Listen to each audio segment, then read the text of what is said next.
Assalamualaikum warahmatullahi wabarakatuh. Kami dari kelompok 5 Ketenagakerjaan izin memperkenalkan kami diri. Pertama-tama perkenalkan, nama saya Ahmad Rifki Afandi, absen 1. Saya Nafdin Andika, absen 3. Saya Alfianus Diana Anda, absen 5. Saya Dewi Lam Sulaiman, absen 9. Saya Afar Al-Ardiansan, absen 11. Saya Muhammad Akbar Ramzani, absen 25.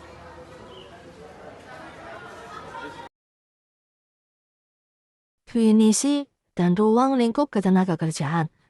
Ketenagakerjaan adalah segala hal yang berhubungan dengan tenaga kerja pada waktu sebelum, selama, dan sudah masa kerja. Pengaturan ini diatur dalam Undang-Undang Nomor 13 Tahun 2003. Ruang lingkupnya mencakup 3 fase.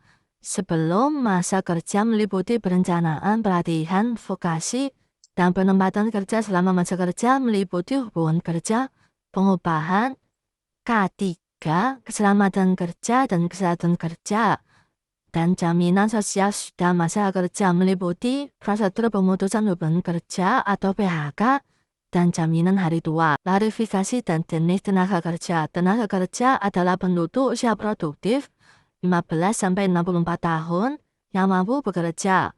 A. Berdasarkan status ekonomi. Angkatan kerja terdiri dari penduduk yang sudah bekerja dan yang sedang mencari pekerjaan atau pengangguran. Bukan angkatan kerja, penduduk usia kerja yang tidak bekerja dan tidak mencari pekerjaan. Misal, pelajar atau ibu rumah tangga. Yang B. Berdasarkan kualitas keahlian. Pertama, tenaga kerja terdidik, skilled labor, memperoleh keahlian melalui jalur pendidikan formal, misalnya dokter, akuntan, atau insinyur. 2. Tenaga kerja terlatih, trained labor, memiliki keterampilan bakat, pengalaman kerja atau pelatihan khusus, misalnya montir atau teknisi. 3. Tenaga kerja tidak terdidik dan tidak terlatih, unskilled labor, hanya mengandalkan tenaga fisik tanpa memerlukan keahlian atau pelatihan khusus yang mendalam, misalnya buruh angkut. Atau ketenaga kerjaan dan rumus kunci. Indikator ini digunakan untuk menganalisis dan mengukur kondisi pasca kerja. Yang pertama, tingkat partisipasi angkatan kerja atau TPAK. Pengertian TPAK mengukur seberapa besar persentase penduduk usia kerja 15 tahun ke atas yang aktif secara ekonomi, yaitu yang bekerja atau sedang mencari pekerjaan. Maka TPAK yang tinggi menunjukkan tingginya potensi tenaga kerja yang terlibat dalam perekonomian. Rumusnya, TPAK sama dengan jumlah angkatan kerja dibagi jumlah penduduk usia kerja dikali 100%. 2. Tingkat pengangguran terbuka atau TPT. Pengertian TPT adalah indikator utama masalah ketersediaan lapangan kerja, mengukur persentase jumlah pengangguran terhadap total angkatan kerja. Semakin tinggi TPT, semakin besar masalah pengangguran di suatu wilayah. Rumus TPT kurung jumlah pengangguran dibagi jumlah angkatan kerja tutup kurung kali 100%. Yang ketiga, tingkat kesempatan kerja TKK. Pengertian TKK mengukur persentase angkatan kerja yang berhasil bersarap atau sudah memiliki pekerjaan. Ini adalah kebalikan dari TPT. Rumus TKK sama dengan 100% dikurangi TPT. Tingkat setengah pengangguran underemployment. Pengertian indikator ini merujuk pada pekerja yang bekerja kurang dari jam kerja normal. Di Indonesia biasanya kurang dari 34 jam per minggu tutup kurung, namun masih mencari pekerjaan tambahan atau bersedia menambah jam kerja. Ini menunjukkan pemanfaatan tenaga kerja yang belum optimal. Rumus tingkat setengah pengangguran sama dengan buka kurung jumlah setengah penganggur dibagi jumlah penduduk bekerja tutup kurung dikali 100%. 5. Indikator kesejahteraan lain. Ini mencakup penetapan upah minimum atau UMR atau UMK dan perbandingan proporsi pekerja formal dan informal untuk menilai tingkat perlindungan dan kesejahteraan kerja. Upaya peningkatan kualitas ketenaga kerjaan.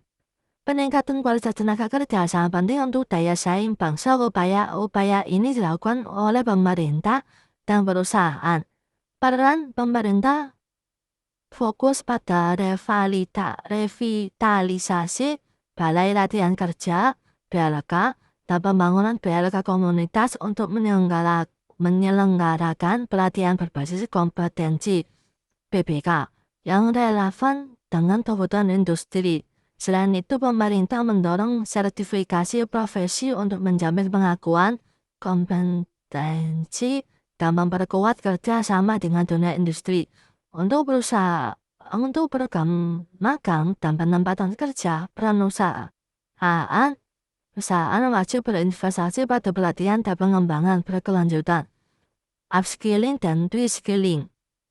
Bagi karyawan, mereka juga harus menjamin lingkungan kerja yang aman, K3, dan memberikan jaminan kesehatan untuk memotivasi perusahaan memberikan insentif bonus atau penghargaan berbasis prestasi. Dan tantangan ketenaga kerjaan. Meskipun terjadi perbaikan, pasar kerja Indonesia masih menghadapi sejumlah tantangan, di antaranya ketidaksesuaian keterampilan, mismatch.